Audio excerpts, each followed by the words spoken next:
Oui, merci Monsieur le Président. À la lecture de ce rapport clair et détaillé, nous nous félicitons que la région ait pris la mesure du caractère d'urgence de la situation des agriculteurs de plusieurs départements de notre région. Je pense notamment à celui de l'Allier, dont les élus communistes vous ont interpellé pour que notre collectivité intervienne en soutien aux agriculteurs touchés par la sécheresse.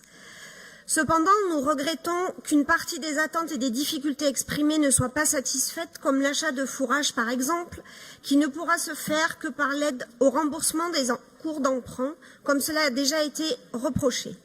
C'est bien, mais il y a une réponse à apporter à ce type d'urgence immédiate et bien réelle. Seulement cela relève du fonctionnement. Nous sommes donc préoccupés par le sort de ces éleveurs qui n'ont pas d'annuité de remboursement d'emprunt à honorer, mais qui sont pour autant en grande difficulté aujourd'hui en raison de la sécheresse. La région ne les aidera pas. Quelle solution proposez-vous à ces agriculteurs? Certains vont devoir se séparer d'une partie de leur cheptel pour pouvoir nourrir leurs bêtes.